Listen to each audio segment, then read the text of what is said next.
भारत की 140 करोड़ की जनसंख्या देश पर बोझ नहीं, हमारी संपत्ति है। सीएम रेखा गुप्ता। राष्ट्रीय व्यापारी कल्याण बोर्ड के चेयरमैन सुनील सिंधी ने व्यापारियों को वोकल फॉर लोकल की दिलाई शपथ। स्वदेशी की अवधारणा से ही देश की अर्थव्यवस्था विश्व में तीसरे स्थान पर जाएगी। नवीन गर्ग, प्रदेश अध्यक्ष, दिल्ली। भारतीय उद्योग व्यापार मंडल दिल्ली प्रदेश ने डॉक्टर अंबेडकर अंतर्राष्ट्रीय सेंटर में राजधानी एवं इसके आसपास के क्षेत्र के व्यापारियों के लिए वोकल फॉर लोकल शपथ ग्रहण एवं सम्मान समारोह का आयोजन किया। इस समारोह में मुख्य अतिथि दिल्ली की मुख्यमंत्री श्रीमती रेखा गुप्ता एवं राष्ट्रीय व्यापारी कल्याण बोर्ड के चेयरमैन सुनील सिंघी रहे। विशिष्ट अतिथियों में श्री श्री 1008 आचार्य महामंडलेश्वर स्वामी बालकानंद गिरी जी महाराज, नरेश चंद्र शास्त्री जी, भगवताचार्य एवं ज्योतिषाचार्य, उत्तर प्रदेश सरकार के पूर्व मुख्य सचिव दीपक सिंघल, हरियाणा के स्पोर्ट्स यूनिवर्सिटी के कुलपति अशोक कुमार और उच्चतम न्यायालय के अधिवक्ता अभिषेक गुप्ता शामिल रहे। इसके अलावा राष्ट्रीय पदाधिकारियों में राष्ट्रीय चेयरमैन बालकृष्ण अग्रवाल, राष्ट्रीय अध्यक्ष रविकांत गर्ग, राष्ट्रीय वरिष्ठ महामंत्री डॉक्टर गोपाल मौर्य, राष्ट्रीय उपाध्यक्ष रामगोपाल गोयल एवं राष्ट्रीय कोषाध्यक्ष जगदीश बेरीवाल उपस्थित रहे। नौरंग फ्लोर मिल के चेयरमैन सुरेश बंसल स्वागताध्यक्ष की भूमिका में रहे। कार्यक्रम की शुरुआत में अहमदाबाद विमान दुर्घटना के मृतकों के प्रति संवेदना व्यक्त करते हुए 2 मिनट का मौन रखा गया। मुख्य अतिथि श्रीमती रेखा गुप्ता एवं सुनील सिंघी और विशिष्ट अतिथि स्वामी बालकानंद सहित संगठन के वरिष्ठ पदाधिकारियों ने दीप प्रज्वलित कर कार्यक्रम का आगाज किया। राष्ट्रीय व्यापारी कल्याण बोर्ड के चेयरमैन सुनील सिंघी ने व्यापारियों को वोकल फॉर लोकल की शपथ दिलाई। उन्होंने कहा कि मुख्यमंत्री रेखा गुप्ता ने दिल्ली की काया को पलटने के लिए 1 लाख करोड़ बजट की घोषणा की है, ताकि विकसित भारत की कल्पना में विकसित दिल्ली बने। श्री सिंधी ने कहा कि प्रदेश अध्यक्ष नवीन गर्ग ने बताया है कि कार्य दिवस होने के कारण और अधिक व्यापारियों को नहीं बुलाया जा सका, लेकिन उसके बावजूद यहाँ पूरा हॉल खचाखच भरा हुआ है। भारतीय उद्योग व्यापार मंडल दिल्ली प्रदेश अध्यक्ष नवीन गर्ग ने सभी व्यापारियों का स्वागत करते हुए कहा कि भारत को विश्व के सबसे अधिक विकसित राष्ट्रों की श्रेणी में लाने के लिए मोदी जी ने वोकल फॉर लोकल का मंत्र दिया है। उसे सफल बनाने के लिए हम सबका कर्तव्य बनता है कि हम 5-7 आदमी इकट्ठे होकर जाएं और घर घर जाकर यह शपथ दिलाएं। उन्होंने कहा कि हम अपने घरों में देखें कि कौन कौन से विदेशी सामान इस्तेमाल किया जाता है। स्वदेशी सामान की खपत को प्रोत्साहित कर उसे बढ़ाएं। इससे व्यापारियों को व्यापार मिलेगा और भारत की अर्थव्यवस्था को तीसरे स्थान पर लाने में अधिक समय नहीं लगेगा। आप सभी को वोकल फॉर लोकल पर ध्यान देना होगा। भारतीय उद्योग व्यापार मंडल के पदाधिकारियों की समन्वयन के साथ व्यापारियों की समस्याओं को उठाने की प्रशंसा करते हुए दिल्ली के मुख्यमंत्री रेखा गुप्ता ने कहा कि व्यापारियों की सभी समस्याएं उनके संज्ञान में हैं और उन पर काम चल रहा है। उन्होंने कहा कि भारत को विकसित बनाने के लिए आज यहाँ पर ली गई शपथ का पालन होना चाहिए। दिल्ली में पर्यटन को प्रोत्साहित करने के लिए अब नए नए गंतव्य का चयन किया गया है, जिसमें कर्तव्य पथ, डॉक्टर अंबेडकर इंटरनेशनल सेंटर सहित अन्य स्थान शामिल हैं। श्रीमती गुप्ता ने कहा कि भारत अपनी देश की 140 करोड़ की जनसंख्या को बोझ न समझकर उसे अपनी संपत्ति समझ ले और उन्हीं का उपयोग करना शुरू कर दे तो यह देश की 140 करोड़ की जनता अर्थव्यवस्था को आगे बढ़ाने में जुट जाएगी। विदेशी सामान के खरीदारों की आलोचना करते हुए मुख्यमंत्री ने कहा कि इससे स्वदेश के छोटे निर्माताओं एवं व्यापारियों को नुकसान पहुंचता है। प्रदेश के वरिष्ठ महामंत्री मनीष बंसल ने मंच का संचालन करते हुए भारतीय व्यापार मंडल के इतिहास के बारे में उपस्थित जनसमूह को अवगत कराया। उन्होंने कहा कि इसका मूल उद्देश्य व्यापारियों और छोटे उद्यमियों की समस्याओं को सरकार के साथ समन्वय बनाकर हल कराना और उन्हें स्वावलंबी बनाने के साथ साथ उनके सम्मान को बरकरार रखना भी है। संगठन के राष्ट्रीय चेयरमैन बालकृष्ण अग्रवाल ने अपने संबोधन में कहा कि अपने अतीत को देखते तो भारत सोने की चिड़िया कहलाता है, उसमें भी व्यापारियों का योगदान था। आजादी की बात करें तो उस वक्त की क्रांतिकारियों की सहायता करने वालों में व्यापारी वर्ग सामने आया। उन्होंने कहा कि अब हमें राष्ट्र प्रथम पर ध्यान देते हुए वोकल फॉर लोकल को अपनाना है। भारतीय उद्योग व्यापार मंडल दिल्ली प्रदेश के चेयरमैन नरेश ने बताया कि दिल्ली में 27 साल बाद एक ऐसी सरकार बनी जो व्यापारी भाइयों की बात को सुनती है। उन्होंने कहा कि दिल्ली सरकार ने हमारी कुछ मांगों को स्वीकार किया है और इसके परिणाम जल्द सामने आएंगे। इस अवसर पर दिल्ली और आसपास के सैकड़ों व्यापारी बंधु उपस्थित रहे। आप देख रहे हैं अनोखा हरियाणा न्यूज, सामाजिक सरोकारों का सच्चा आईना। मैं धन्यवाद करता हूँ दोस्तों। वोकल फॉर लोकल ये एक मोदी जी का नहीं, हम सबका कर्तव्य बनता है।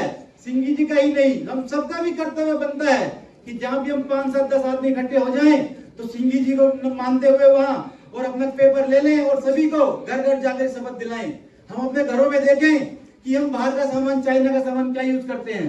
दोस्तों, मैं एक्सपोर्ट करता हूं और चाइना का सामान वहां खरीदा जाता है जब परचेजिंग पावर कम होती है। तो यहाँ हमारी परचेजिंग पावर अब कम नहीं रही है क्योंकि हम चौथी अर्थव्यवस्था के अंदर हैं। तो इसलिए अपने देश का बना हुआ सामान हम खरीदें और उसको यूज करें, जिससे व्यापारियों को व्यापार मिलेगा और हम जो है चौथी अर्थव्यवस्था से तीसरी तो सब इस बात को जानते हैं, भारत यदि सोने की चिड़िया कहलाता था तो उसमें इस व्यापारी का ही विशेष योगदान रहा। आजादी की बात करें तो ये अंग्रेजों ने जो चारों तरफ से इंक्वायरी की, एक ही बात आया, जब तक क्रांतिकारियों को व्यापारियों का सपोर्ट है भारत आपको छोड़ना ही पड़ेगा। क्रांतिकारी कुर्बानी देते रहेंगे, पैदा होते रहेंगे, तो ये व्यापारियों का गौरवमय इतिहास है। लेकिन आज समय आ गया है दोस्तों, जहां प्रधानमंत्री जी ने ease of doing business, MSME की सब बातें आपके लिए करी हैं। कुछ आपको करना नहीं, पैसा मिलेगा काम करने के लिए, बनाओगे जैम पोर्टल पर माल बिकेगा, अकाउंट डूबेगी, उसकी व्यवस्था होगी, बैंक भी देंगे। तो आपको क्या करना है? हमें केवल एक ही बात करनी है मित्रों, राष्ट्र प्रथम का ध्यान करते हुए, जैसा सिंह जी ने वोकल फॉर लोकल की शपथ दिलाई, इसको हृदय में धारण करना है और ये कह देना है, युग पुरुष माननीय प्रधानमंत्री जी, जो आपने आह्वान किया है, आखिरी छोर तक बैठा व्यापारी, आखिरी छोर तक बैठे व्यक्ति तक के लिए आपका संदेश पहुंचाएगा, अमल में लाएगा। और इस विकसित भारत के अभियान के अंदर आप देखेंगे व्यापारी का स्थान प्रथम पंक्ति में नजर आएगा, इसमें कोई बुराई नहीं है। केवल एक बात ही मैं कहूंगा, दिल्ली वितरण केंद्र है, माननीय मुख्यमंत्री महोदया आप सब चीजों से वाकिफ हैं। दिल्ली का व्यापारी मजबूत है, दिल्ली का व्यापारी स्वाभिमान और भयमुक्त व्यापार कर सकता है, सरल व्यापार कर सकता है, तो पूरे हिंदुस्तान में आपका भी नाम होगा और पूरे हिंदुस्तान को ये व्यापारी राज दिखाएगा। इन्हीं शब्दों के साथ आप सबका बहुत बहुत धन्यवाद, बहुत बहुत अभिनंदन। स्वामी जी के चरणों में पुनः प्रणाम। जय हिंद। समस्या और आकांक्षा को भी सदैव प्राथमिकता दी है। धन्यवाद। और कालीनों से घर सजाएंगे, स्थानीय हस्तकला को अपनाएंगे।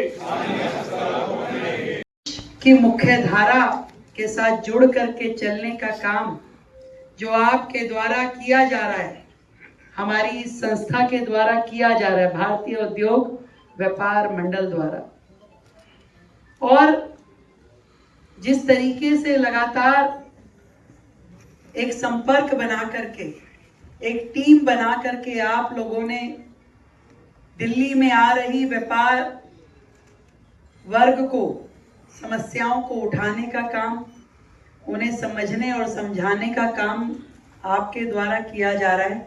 मैं चाहूंगी कि एक बार जोरदार तालियां अपने लिए बजाएं। आदरणीय सुनील जी ने तो हाथ ऐसे करा के सारी शपथ ले ली। मैं कईयों को देख रही थी, वो कह रहे थे बस कितनी लगवाओगे, तो सारी यहाँ भरवा ली, कुछ छोड़ी ही नहीं। कह रहे ये भी करना है, ये भी करना है, मतलब यहाँ तक भी कह दिया हम अपनी शादी विदेश में नहीं करेंगे, देश में सारे राजी हो गए। मतलब राजी ये हो गए कि मेरे को शादी दोबारा करने का भी मौका मिले। उनका कहने का मतलब था घर परिवार में कोई भी शादी हो तो वो डेस्टिनेशन मैरिज नहीं करनी, आपके लिए नहीं कही गई। इन्होंने सोचा हमारे के लिए भी दोबारा करनी हो तो यहाँ करना। वो बात अलग है 25वीं 50वीं सालगिरह मनानी हो, वो भी यही करनी है इंडिया में, भारत में ही। वो विदेश का चस्का ज्यादा लग रहा है सबको कि जाओ भाई। वो कह रहे जिस व्यापारी के पास जितने ज्यादा पैसे वो कहाँ खर्चे, तो खर्चने हैं पर अपने देश में ही खर्चने हैं, जितने मर्जी खर्चो।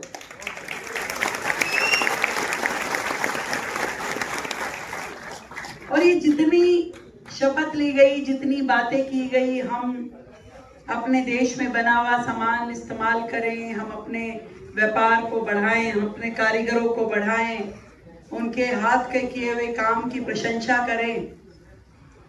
ये सब चीजें जहां एक और देश के व्यापार को आगे बढ़ाने वाली हैं, वहीं दूसरी ओर मैं उसमें और बड़ी भावना देखती हूँ जो मोदी जी हम तक अपना संदेश पहुंचाना चाहते हैं, वो है देशभक्ति का।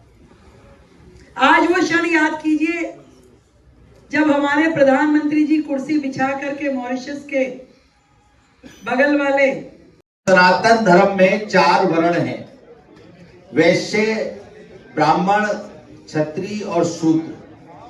इन चारों का कॉम्बिनेशन, इन चारों में से एक कड़ी बनती है जो भारत की रीढ़ की हड्डी होती है। किसी भी देश की को आगे ले जाने के लिए उसमें व्यापारियों का बहुत बड़ा सहयोग होता है। उस देश की उन्नति में, स्वयं के व्यक्तित्व में, स्वयं के अस्तित्व में व्यापार का बहुत बड़ा विशेष योगदान रहता है। बात विशेष ध्यान में रख लें कि सनातन धर्म की परंपराओं को धारण करते हुए और सनातन धर्म के संस्कारों को अपनाते हुए यदि आप व्यापार करेंगे तो भारत बहुत जल्दी विश्व गुरु बन जाएगा।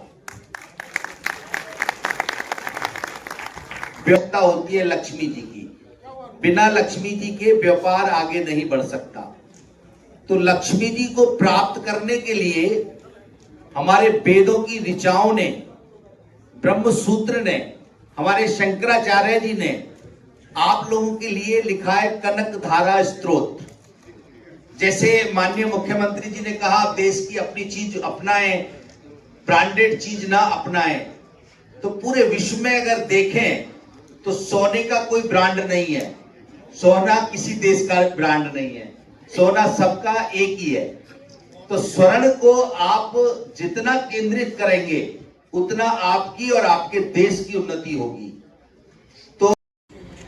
तो मैं सुनाना चाह रहा था रेखा जी को, लेकिन रेखा जी को इतनी जल्दी हो गई। भाती नहीं किसी को जो मर्यादा नहीं निभाती है, मर्यादा रेखा तजकर भी सीता जी भी दुख पाती है। मैं उस रेखा की सत्ता को मजबूती प्रदान करने के लिए कुछ सूत्र देता। भाई इतनी बड़ी रेखा में इतनी बड़ी ताकत होती है, पर मीडिया वाले तो शायद छापी देंगे हमारी बात को। रेखा में इतनी ताकत होती है कि रावण जैसा बलशाली और विद्वान भी उस रेखा को पार नहीं कर पाया था। तो आपको रेखा प्राप्त हो गई भाई। तो जो मर्यादा नहीं निभाती है, मर्यादा रेखा तजकर भी सीता जी भी दुख पाती है।